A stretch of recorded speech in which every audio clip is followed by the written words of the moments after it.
नमस्कार दोस्तों, general science के अंतर्गत प्रश्नों का ये हमारा नवा पार्ट है और जिन भाइयों ने इससे संबंधित प्रीवियस पार्ट नहीं देखे हैं वे हमारे चैनल की प्लेलिस्ट में जाकर देख सकते हैं। तो दोस्तों बिना देरी करते हुए प्रश्नों को शुरू करते हैं।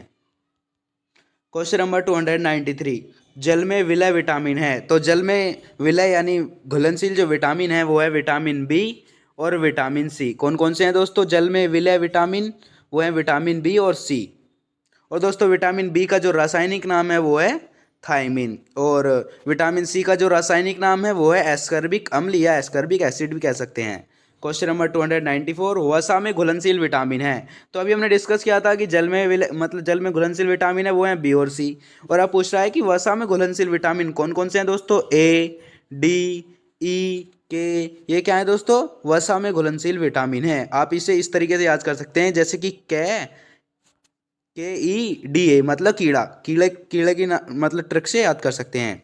तो वसा में जो घुलनशील विटामिन है वो है ADEK यानी कीड़ा। क्वेश्चन नंबर 295, मस्तिष्क का सबसे बड़ा भाग है। तो मस्तिष्क का जो दोस्तों सबसे बड़ा भाग है वो है सेरेब्रम। सेरेब्रम जो है वो मस्तिष्क का सबसे बड़ा भाग है। क्वेश्चन नंबर 296, अल्जाइमर रोग में मानव शरीर का कौन सा अंग प्रभावित होता है? तो अल्जाइमर रोग में मानव शरीर का जो अंग प्रभावित होता है दोस्तों वो मस्तिष्क होता है।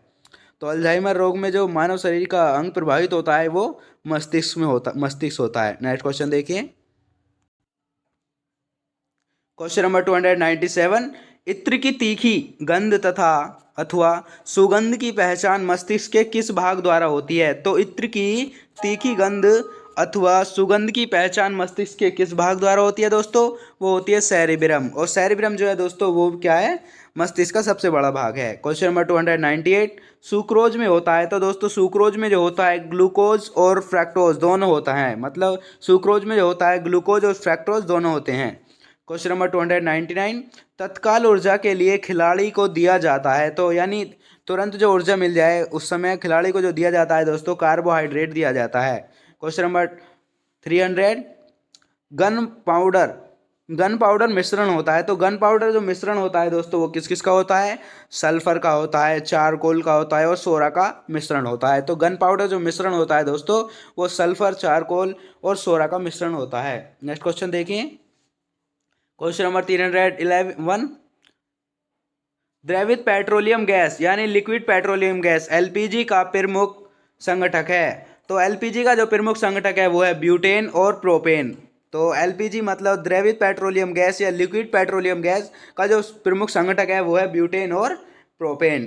क्वेश्चन नंबर 302, बॉयल नियम लागू होता है। तो बॉयल नियम जो लागू होता है दोस्तों नियत तापमान पर लागू होता है। तो बॉयल जो नियम है दोस्तों वो नियत तापमान पर लागू होता है। क्वेश्चन नंबर 303, एनटीपी यानी सामान्य ताप एवं दाब पर किसी गैस के 1 मोल का आयतन होता है। तो एनटीपी यानी सामान्य ताप एवं दाब पर किसी गैस के 1 मोल का जो आयतन होता है दोस्तों वो होता है 22.4 लीटर होता है। कितना होता है दोस्तों? 22.4 लीटर होता है। सामान्य ताप एवं दाब पर किसी गैस के 1 मोल का आयतन जो होता है वो होता है 22.4 लीटर होता है। क्वेश्चन नंबर 304, सिगरेट लाइटर से निकलती है। जो दोस्तों आपने देखा होगा जो व्यक्ति सिगरेट जला मतलब लाइटर जो जलाते हैं सिगरेट जलाने के लिए तो उसमें ब्यूटेन गैस निकलती है। कौन सी गैस निकलती है दोस्तों? ब्यूटेन गैस निकलती है। नेक्स्ट क्वेश्चन देखिए। क्वेश्चन नंबर 305, अम्ल वर्षा होती है। तो दोस्तों जो अम्ल वर्षा होती है वो वो किसके कारण होती है? तो वो होती है SO2 और NO2 यानी सल्फर डाइऑक्साइड और नाइट्रस ऑक्साइड के कारण होती है अम्ल वर्षा। और दोस्तों जहाँ पर ये अम्ल वर्षा होती है उन देशों को स्केवेंडियन कंट्री के नाम से जाना जाता है।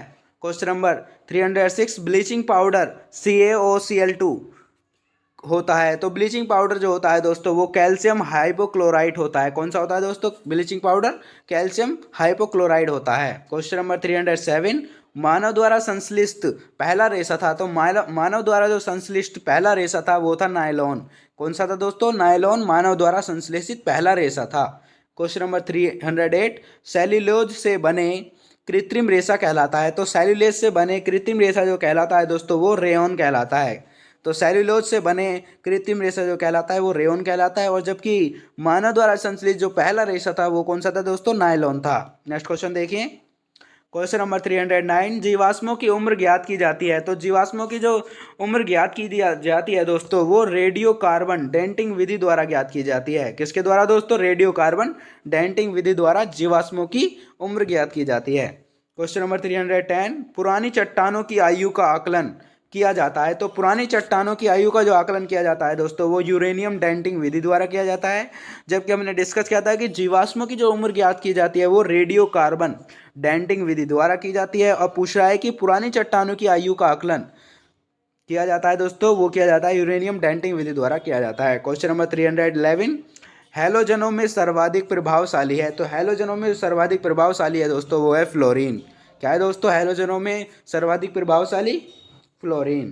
क्वेश्चन नंबर 312, शहद का मुख्य घटक है। तो शहद का जो मुख्य घटक है दोस्तों, वो फ्रैक्टोज होता है। कौन सा होता है दोस्तों शहद का मुख्य घटक? फ्रैक्टोज के कारण ये बहुत मीठा होता है शहद। नेक्स्ट क्वेश्चन देखिए, क्वेश्चन नंबर 313, शर्करा को यकृत बदल देता है। तो शर्करा को यकृत जो बदल देता है दोस्तों, ग्लाइकोजन में बदल देता है। तो शर्करा को यकृत जो बदल देता है वो ग्लाइकोजन में बदल देता है। क्वेश्चन नंबर 314, रंजक एवं खाद्य पदार्थ बनाने में प्रयोग किया जाता है। तो रंजक एवं खाद्य पदार्थ बनाने में जो प्रयोग किया जाता है दोस्तों, कैरामल का प्रयोग किया जाता है। तो रंजक एवं मतलब रंजक व खाद्य पदार्थ बनाने में जो प्रयोग किया जाता है, कैरामल का प्रयोग किया जाता है। क्वेश्चन नंबर 315, खाद्य पदार्थों को खराब होने से बचाने के लिए प्रयोग किया जाता है। तो खाद्य पदार्थों को खराब होने से बचाने के लिए प्रयोग किया जाता है दोस्तों, बेंजोइक अम्ल का प्रयोग किया जाता है। किसका प्रयोग किया जाता है दोस्तों?